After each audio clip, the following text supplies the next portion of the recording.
Bonjour à tous et bienvenue pour cette quatrième séance de pratique de l'économétrie. Donc la dernière fois on s'était arrêté, séance 3, on s'était arrêté, on avait fini la partie 1, le chapitre 1, introduction avec Exo, donc ce fichier-là. On avait terminé avec les fonctions, d'ailleurs les fonctions aussi input-output et la notion de package. Euh, donc on avait vu que les parties qui suivent en fait s'adressent principalement au Master 1, donc si vous les avez regardées, tant mieux, sinon c'est pas très grave, on va revenir sur ce dont on a besoin dans les prochaines parties. Et donc là on va entamer la partie 2 où on va être beaucoup plus amené à coder ensemble en cours. Et on va commencer avec la séance 4 donc sur les fonctions. Donc comment vont s'organiser ces séances? En fait, comme jusqu'à maintenant, en fait, on va commencer par corriger les exercices qui étaient à faire pour cette séance. Ensuite, on fera un très bref rappel de cours sur qu'est-ce que c'est qu'une fonction, etc., comment ça marche. Et ensuite, on va assez rapidement passer sur des exercices qu'on va faire ensemble. Donc, comme d'habitude, donc là, ce que je viens de dire, ça vaut aussi hein, pour la prochaine séance et celle d'après. Prochaine séance, ce sera sur les algorithmes et mathématiques en Python, hein. Et enfin, on finira avec une séance, ou une séance et demie, on verra comment ça s'organise, sur les bases de données, donc l'utilisation de Panda.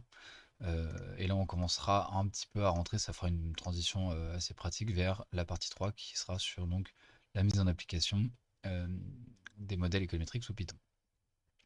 Donc comme d'habitude, comme je le disais, on va commencer par la correction des exercices qui étaient à faire pour aujourd'hui. Donc pratique de l'économétrie exercice C11.3 et donc là il y avait principalement des fonctions à coder, sauf ici l'exercice 5 c'était sur l'utilisation de deux des packages dont on a parlé la dernière fois, donc Panda et NumPy. Mais sinon voilà, bah là il y avait un peu de NumPy aussi pour faire du calcul algébrique. Et on avait trois petites fonctions à coder. Donc là, ça demandait de faire appel aussi à d'autres fonctions préintégrées de Python qu'on avait déjà vues. Euh, voilà, bon, donc on fait appel un petit peu aux notions qu'on a déjà vues, sauf qu'on les introduit cette fois-ci dans des fonctions. Donc passons au vif du sujet, dans le vif du sujet. Exercice 1, fonction moyenne. Donc on sait tous calculer une moyenne générale, hein. C'est 1 sur le nombre de notes fois la somme des notes. Ok. Bah là, on va créer une fonction qui permet de faire ça. Donc, admettons qu'on nous donne comme argument de la fonction une liste de notes. Bah, l'idée, ça va être de faire une fonction qui permet de retourner la moyenne de ces notes, donc la moyenne de cette liste. Donc, on l'a dit la dernière fois, pour coder une fonction, on commence par le mot-clé def. D'accord. Là, Python sait qu'on va lui définir une fonction. Ensuite, on va mettre le nom de la fonction. Donc, je vais l'appeler moyenne. Et comme argument ici, donc on va prendre une liste de notes. D'accord. Ok. Donc je n'oublie pas les deux points, je passe à la ligne là. J'ai bien un alinéa qui s'est créé, hein. On est sur cette ligne verticale là. Enfin, tout ce qui est sur cette ligne verticale là concernera la fonction moyenne. Ok. Et donc là, on a deux éléments en fait à calculer. C'est le cardinal de la liste. En fait, c'est juste sa longueur, hein, c'est le nombre d'éléments qu'il y a dedans. Et la somme des éléments de la liste. Donc il y a deux manières de faire. La manière la plus rapide, c'est de marquer directement le résultat, c'est-à-dire 1 sur len list note. Donc là, len list note, c'est le cardinal de, euh, de l'ensemble list note, puisque c'est le nombre d'éléments qu'il y a dans la liste, fois sum list note. Si je dis pas de bêtises, sum list note s'applique bien, c'est une fonction qui s'applique aux fonctions qui permet de sommer l'ensemble des éléments qu'il y a dans une liste. Je vais juste vérifier ça rapidement. Je prends une liste et je vais vérifier que cette fonction marche bien. Voilà, exactement. Ok. Voilà, si vous n'aviez pas cette réponse-là, c'est pas grave. Vous pouviez faire comme ça, qui est une méthode qui marche très bien aussi et qui peut-être fait appel un peu plus aux choses qu'on a vues en cours. Donc, vous pouvez commencer par définir une variable card qui prend la longueur de la liste. Ok, donc ça en réalité ça sert pas à grand chose. Pourquoi? Parce que là on crée une variable, c'est-à-dire qu'on va stocker de l'information en mémoire, de l'information inutile, parce qu'on pourrait marquer directement len-list-note. Mais bon, en tout cas on pouvait procéder comme ça, et ensuite je pouvais faire un compteur. Voilà, donc j'initialise mon compteur à 0 et for element in list note, C égale l'ancienne valeur de C plus element. Voilà. Et là, je vais bien avoir sommé à la fin dans C les éléments de la liste de notes. Et ensuite, à la fin, il fallait que je retourne donc toujours 1 sur card fois C, tout simplement. Dans les deux cas, ça marchait. Et donc là, si on veut faire le test, je vais print moyenne note 1. Je vais faire ça avec note 2 et note 3. Ok. Voilà. Et donc là, on voit une des utilités des fonctions, hein, c'est-à-dire que on peut réappeler. Si vous l'avez codé comme ça, là par exemple, ça prend 6 lignes de code. Donc le cœur même de la fonction, on n'en prend que 5. Hein. Mais voilà, là j'ai codé une fois 5 lignes et ensuite j'ai plus qu'à faire une ligne pour appliquer la fonction. Donc j'économise finalement une quinzaine de lignes. Quoi. Ok. Bon, ça c'était pas très compliqué. Ensuite, là, on est sur un exercice qui est assez simple aussi, qui est de coder une fonction polynôme. Donc là, l'idée, ça va être que bah, en argument, on va passer pas que les x. Donc là, normalement, nous, ce qu'on a l'habitude de voir, c'est f de x. Donc on connaît déjà les paramètres de f, c'est-à-dire par exemple f de x égale 2x carré plus x moins 3. Bah là, c'est-à-dire qu'on connaît déjà a, b et c. Bah là, l'idée, ça va être de coder comment toute forme possible de polynôme de second degré. D'accord, donc ça va être tout simple. Donc on commence pareil par le mot-clé def, polynôme. Et ensuite, il va falloir que je passe plusieurs arguments. Donc je vais passer A, B, C et X. C'est-à-dire que je vais pouvoir donner une valeur pour ces polynômes. Enfin, je vais pouvoir donner n'importe quelle valeur à ce polynôme, que ce soit pour les paramètres et pour la valeur de X. Ok, et là en fait tout simplement, il suffit de reprendre X. Donc vous vous souvenez, la puissance c'est avec les deux étoiles. Hein. X au carré plus B fois X plus C, tout simplement. Ok. Et donc là, effectivement, vous pouvez l'appliquer ici.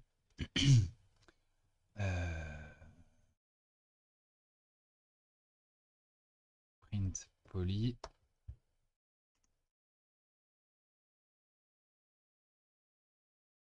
Ok.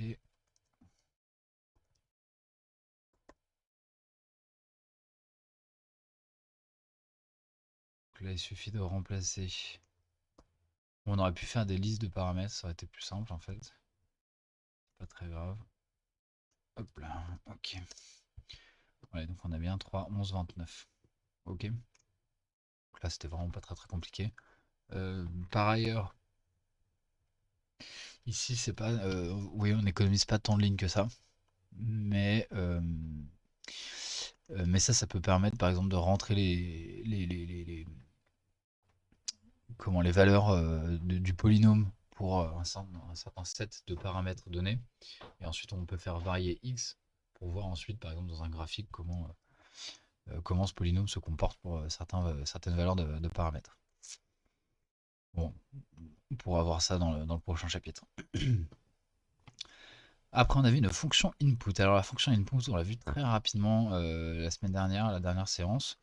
On l'avait vu ici. Donc, la fonction input, on ne s'était pas attardé dessus. Mais en gros, là, vous avez juste à copier-coller ce qu'elle a. C'est une fonction qui permet d'interagir, de poser une question à l'utilisateur.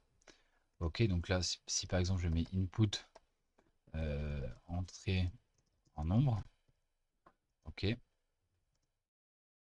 voilà. Donc j'ai le message que j'ai demandé à Python d'afficher, et ensuite il me propose une petite cellule dans laquelle je vais noter un peu en fait que je peux mettre 15.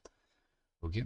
Sauf que voilà, ce qui se passe ici, c'est que il faut bien repérer que l'output de cette fonction est une chaîne de caractères, c'est un string. Ok, donc ça, il faut le garder en tête en fait pour l'exercice qu'on nous demande de faire ici. Donc, en utilisant la fonction input, écrire une fonction prenant comme paramètre l'année en cours, donc l'année d'aujourd'hui. Euh, on va pouvoir donner n'importe quelle année, en fait, ça va être notre paramètre, ça. Et qui demande l'âge de l'utilisateur. Qui demande l'âge de l'utilisateur, son âge. Ok, qui demande à l'utilisateur son âge. Il y a une petite faute. Ok. Qui demande à l'utilisateur son âge. La fonction doit retourner l'année de naissance. Ok, donc on va tout simplement faire l'année en cours moins l'âge qui va être donné du coup par l'utilisateur. Donc, comment ça va marcher? On définit une fonction. On va l'appeler par exemple âge. Non, année de naissance plutôt. Ok. En paramètre, je vais mettre l'année en cours, en fait. Donc il va falloir donner une année.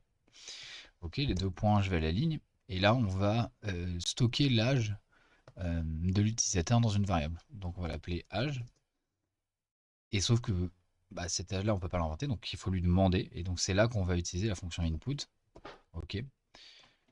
Entrez votre âge. Ok. Et comme on vous, la personne, on va mettre EZ. Très bien. Donc là, qu'est-ce qu'il va faire à ce moment-là du code? Il va afficher le texte entrer votre âge, et puis on va pouvoir rentrer notre âge. Sauf que comme on vient de le dire juste avant, le problème c'est que là, la variable qui va en ressortir, c'est une chaîne de caractères. Donc ça veut dire quoi? Ça veut dire que âge ici va prendre comme valeur une variable qui est une chaîne de caractères. Donc il va falloir changer le type de cette variable pour que ça devienne un entier. Et donc pour ça, comment on fait? En fait, on va juste appliquer une fonction qui est int. Vous vous souvenez, dans le chapitre 1, on avait vu une fonction qui permettait de faire l'inverse, c'est-à-dire de passer des entiers ou des floats vers une chaîne de caractères. C'était la fonction str. Si je mets str 151, il me sort une chaîne de caractères avec dedans 151. Ok, bon, bah la fonction int, c'est dans l'autre sens, c'est-à-dire qu'on part de la chaîne de caractères. Si la chaîne de caractères ne contient que des integers ou des floats, bah, dans ce cas-là, cette chaîne de caractères sera convertie en integer ou en float. C'est-à-dire que int, je ne peux pas l'appliquer à bonjour, par exemple. Voilà, pourquoi pas? Oui, voilà, c'est ça. En revanche, si je mets ici 601, voilà, on a 601 qui apparaît, donc là c'est un integer. Ok, donc là, ce qui va se passer, c'est donc qu'il affiche ce message. Il va y avoir une petite fenêtre comme tout à l'heure où on va pouvoir rentrer notre âge. Et après avoir rentré notre âge, en fait, bah, l'âge qu'on aura donné sera stocké dans la variable âge. Ok, et ensuite il suffit tout simplement de retourner l'année moins l'âge pour avoir l'année de naissance. D'accord? Alors on va essayer. Donc on nous dit de tester notre fonction avec différents sets d'années de naissance, enfin d'années en cours et d'âge. Donc là je vais mettre année 1. Ok.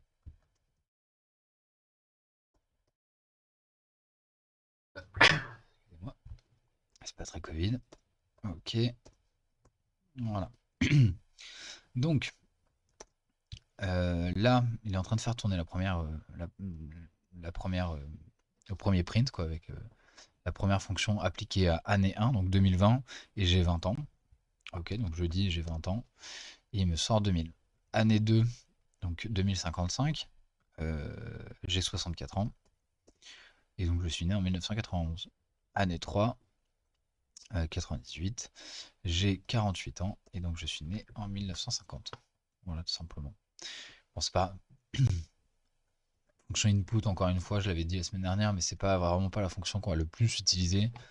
Euh, voilà, même si vous voulez vous amuser à coder des petites applications, des jeux, des trucs comme ça. Moi, je m'étais amusé à essayer de faire un 421. Donc, je sais pas si vous connaissez le jeu, c'est un jeu de dés, quoi, en gros. Donc, j'avais à faire intervenir du random dans avec NumPy. Et donc, il y avait des dés qui sortaient. Donc, c'était un random de 1 à 6. Et en gros, après, il y a un choix qui se met en place. C'est-à-dire, on peut garder des dés ou ne pas garder des dés. Donc là, il fallait que j'interagisse avec le joueur. Et donc j'utilisais justement cette fonction input.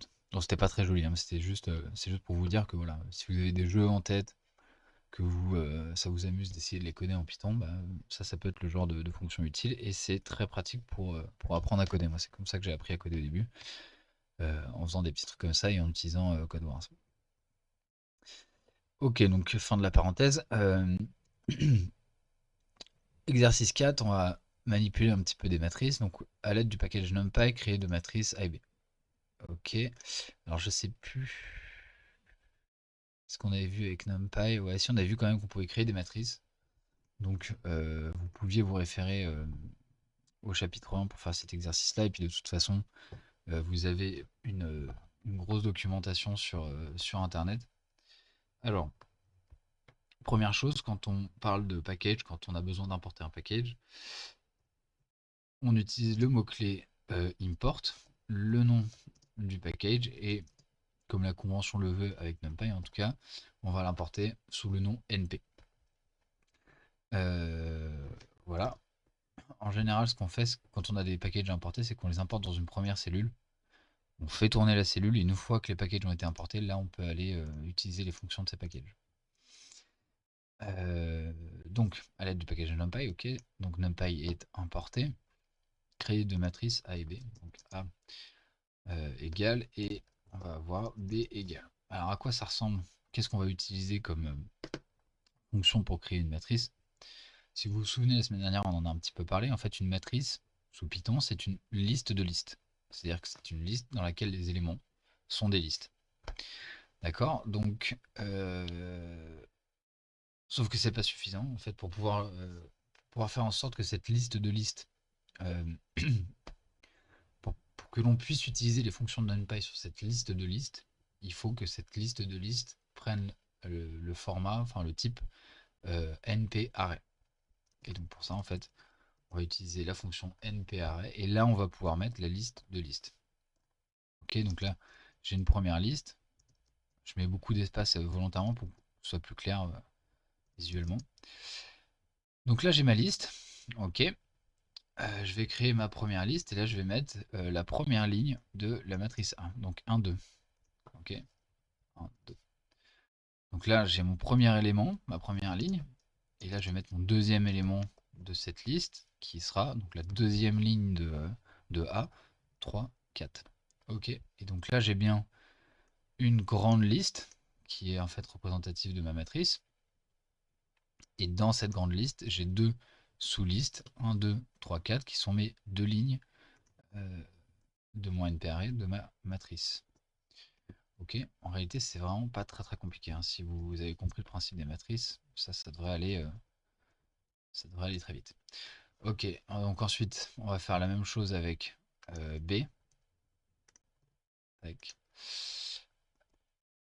Donc j'ai moins 4, 3, et j'ai 2, moins 1. 2, moins 1. Ok. Voilà, simplement. Donc là, on a créé les deux matrices A et B.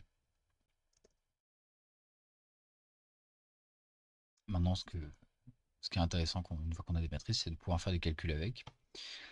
Euh, Là, je sais pas si vous anticipez le truc, mais du coup, une fois qu'on sait faire ça, en fait, on sait calculer par exemple un estimateur MCO. Puisque, bon, c'est peut-être pas encore complètement su par cœur, mais l'estimateur MCO exprime x moins 1, exprime y, bah, c'est du calcul matriciel. Et donc, une fois qu'on a x et y, bah, on va pouvoir calculer un bêta MCO juste en faisant des produits matriciels. Alors justement, le produit des deux matrices A et B, c'est surtout pas ça. Là, ce qui va se passer si vous faites ça, c'est que Python va faire 1 fois moins 4. Ça me donnera le premier élément de la matrice A fois B. Ensuite, il va faire 2 fois 3, 3 fois 2, 4 fois moins 1. Ok. 1 fois moins 4, moins 4. 2 fois 3, on a bien 6. 1 fois 2, non, pardon, 3 fois 2, on a bien 6. Et 4 fois moins 1, on a bien moins 4. D'accord? Donc ça, c'est absolument pas le produit matriciel. Un produit matriciel, là, A fois B, c'est censé être 1 fois moins 4 plus 2 fois 2. Ça me donne mon premier élément. 1 fois 3 plus 2 fois moins 1. Ça, c'est mon deuxième élément, etc., etc. Alors, comment on fait pour faire un produit matriciel bien défini? On va utiliser soit np.dot, qui est la fonction produit matriciel, avec A et B. Là, on les sépare bien d'une virgule. Ok, et sinon, on va pouvoir... Donc ça, je vais le print. On va pouvoir utiliser une abréviation entre guillemets de cette fonction qui sera a@b. Ok, on a bien 0, 1, moins 4, 5. Donc là, il y a deux matrices. Hein. Je vais les mettre dans deux cellules séparément pour que vous puissiez bien le voir. Hein. On a bien deux matrices différentes qui sont les mêmes, hein, puisque c'est le même produit. Ok, on peut vérifier, hein, mais voilà, le produit n'est pas comment ça s'appelle, commutatif. Le produit matriciel n'est pas commutatif, donc en fait A fois B n'est pas égal à B fois A. Ça c'était juste pour le rappel. Voilà, donc voilà comment on fait un produit de matrice. Donc ça c'était la question 2. Et enfin, question 3, calculer le produit suivant. Donc là, euh, on a deux choses en plus par rapport à ce qu'on vient de faire. On a d'une part le fait que la matrice soit multipliée, la matrice B soit multipliée par un scalaire. En fait, ça peut poser de problème, ça, parce que on peut faire, pour le coup, on peut faire un demi fois une matrice. Ça, c'est pas un problème. Comme en algèbre d'ailleurs. Ok, et ensuite on a un deuxième truc, c'est on va utiliser la transposée de B. Donc ça on l'avait vu. Voilà, ici il y a une fonction qui peut s'appliquer aux variables de type np-array, c'est-à-dire les arrays de type numpy, enfin, qui sont issus du package numpy en Python. On peut leur appliquer une fonction transpose, qui permet de transposer la matrice. Et donc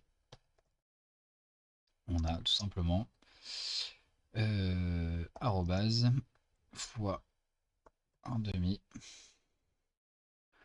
fois b.transpose. Il y avait un E, je vérifie. Ouais, ok. Et j'ai une erreur, évidemment. Ça vient peut-être, je vous ai peut-être dit des bêtises. Ok, voilà. Bon, visiblement ça marchait pas. Je pense qu'il fallait que je le mette entre parenthèses comme ici en fait. D'ailleurs, on va tester pour voir si c'était ça l'erreur. Ok, donc ça marche, il fallait mettre entre parenthèses parce qu'en fait sinon Python il l'interprète de manière il interprète le code de manière linéaire, et donc s'il voit ça, ce qu'il veut faire c'est un produit matriciel entre A, la matrice A et 1 demi, et du coup bah, ça marche pas parce que 1 demi n'est pas une matrice. Voilà, donc il fallait l'écrire exactement comme c'était écrit ici en fait, c'est-à-dire avec les parenthèses. Bon, et puis on se rend compte que du coup 1 demi il faut la transposer de B et la matrice inverse de A, puisque A fois cette matrice là donne la matrice identité. Ok, bon. Bon, c'était pas très très compliqué. Voilà, mais s'il fallait du coup comprendre qu'on utilisait la fonction array de NumPy pour faire des matrices sous Python, il fallait, bon là on vous donnait les fonctions pour faire le produit, donc ça allait, et après fallait comprendre qu'on pouvait appeler la fonction transpose, qui s'applique du coup à B, puisque B est un NP-array. Ok. Je... Ouais, voilà. Donc si jamais vous vous souvenez pas qu'on peut l'écrire comme ça, parce que là qu'est-ce qui se passe en fait? Là je prends B qui est un NP-array, et je lui applique une fonction applicable aux variables d'un type qui vient de NumPy, quoi, en fait. Si jamais vous vous souvenez pas de ça, vous pouvez utiliser la fonction de la même manière qu'ici, c'est-à-dire le package, point, la fonction, et entre parenthèses, les paramètres de la fonction. Autrement dit, np.transpose, entre parenthèses, quelle matrice on veut transposer, c'est B. Voilà, il était possible de le faire comme ça aussi. Et enfin, exercice 5, data frame et array. Donc, Data frame, comme je vous l'ai dit la semaine dernière, c'est la variable base de données de Python. Ok. C'est-à-dire quand on importe une base de données avec Panda sous Python, on va créer des variables de type data frame. Donc encore une fois, on va revenir là-dessus en séance 6 sur les bases de données. Voilà. En fait, en data frame, les données qu'il y a dedans, c'est une matrice, et donc il y a des liens assez forts en fait entre les data frames et les arrays. Donc à l'aide des packages Panda et NumPy, afficher l'entête du data frame, transformer le data frame qui vous est présenté en un NumPy array, et à l'aide de l'indexation des arrays, on va voir ça tout de suite parce que je crois que c'est quelque chose qu'on n'avait pas vu la semaine dernière, afficher les éléments suivants. On va afficher d'abord deuxième colonne, deuxième, troisième, sixième, huitième et onzième ligne, et ensuite première colonne, onzième ligne. Ok, bon. Alors on va commencer par ce qu'il nous demande, c'est-à-dire importer les packages. Donc NumPy on l'a déjà importé, pas nécessaire de le réimporter. Si on ne l'avait pas déjà importé, il faudrait le réimporter, hein, bien sûr. Enfin, il faudrait l'importer. Donc il nous reste Panda à importer, donc import Panda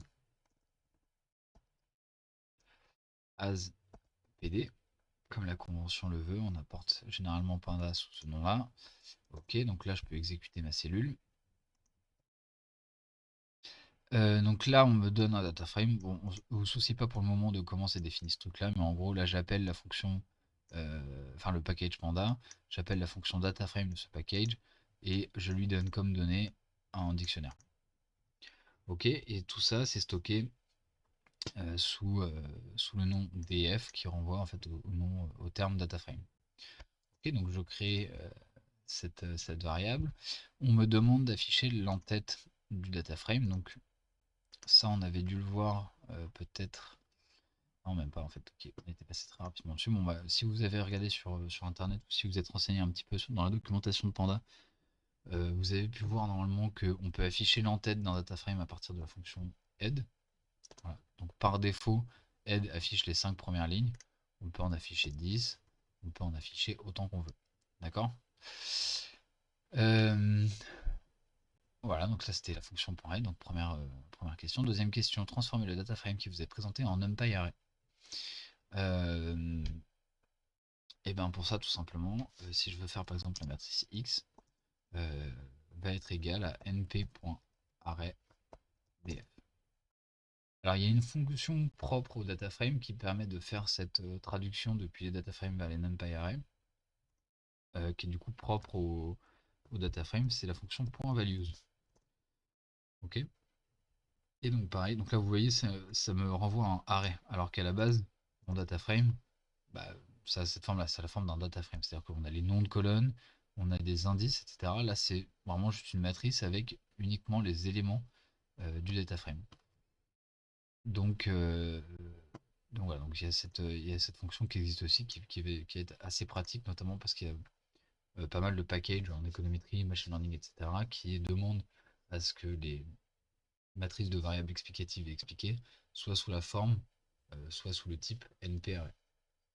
Donc c'est assez pratique de savoir que ça existe. Ça va être pratique aussi, justement pour la question 3, c'est parce qu'en NP-array, on peut aller chercher les éléments euh, en fonction de leurs indices. C'est-à-dire que dans une matrice, on indice chacun des éléments par I et J, bah, on peut aller chercher chacun de ces éléments-là. Là, ça va marcher de la même manière que quand on avait une liste, on peut aller chercher les éléments à partir de crochets. Là, je vais chercher le premier élément, enfin l'élément d'indice 0 du coup. Et bien là, ça va être pareil avec un NP-array. Donc là, ici, je vais reprendre X qui est un NP-array ici. Ok. Bah, je vais pouvoir aller chercher les éléments de X. X, c'est la même chose que ça, hein. En fonction des indices. Sauf que, à l'inverse d'une liste, là, j'ai pas qu'un seul indice. Là, j'ai un indice pour la ligne et un indice pour la colonne. C'est-à-dire quoi? C'est-à-dire que si je vais aller chercher l'indice 0e ligne, 0e colonne, premier élément, donc là ça va être 1. et ben je mets l'indice de la première de la ligne, puis de la colonne. Ok, là j'ai bien 1. Si je veux aller chercher le A ici, bah, je suis toujours première ligne, mais je vais en deuxième colonne. D'accord? Bon, bah, fort de ça, on nous demande d'afficher en deuxième colonne, justement, le deuxième, troisième, 2, 3, 6, 8, 11. Ok. Donc, je vais print tout ça. Donc, on nous a dit deuxième colonne, 2, 3, 6, 8, 11. Donc, 2.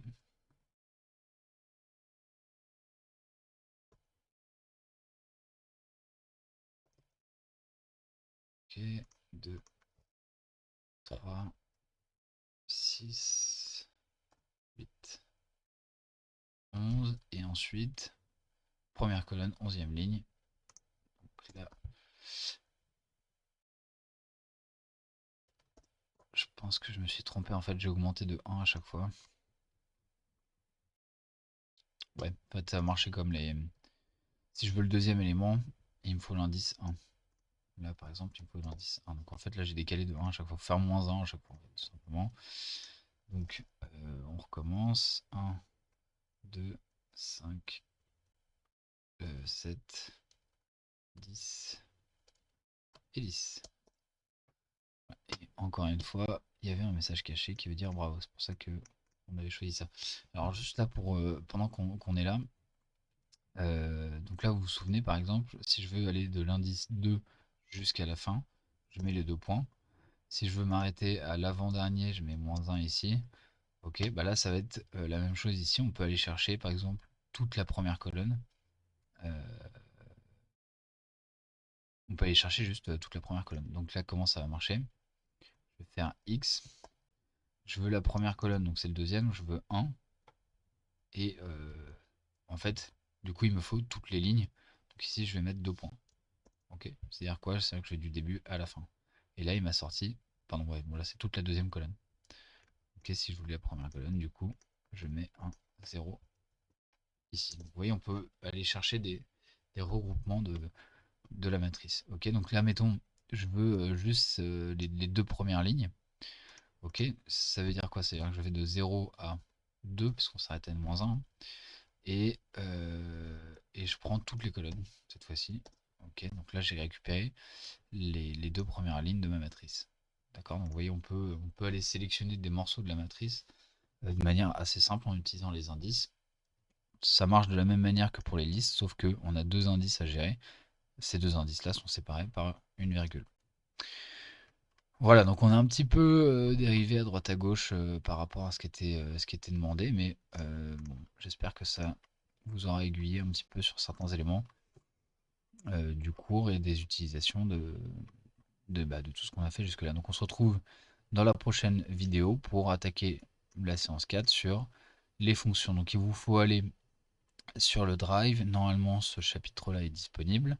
Donc vous le téléchargez et comme ça, on va pouvoir attaquer le cours ensemble. Il va y avoir pas mal d'exercices, donc c'est important que vous ayez le support de cours devant vous. A tout de suite.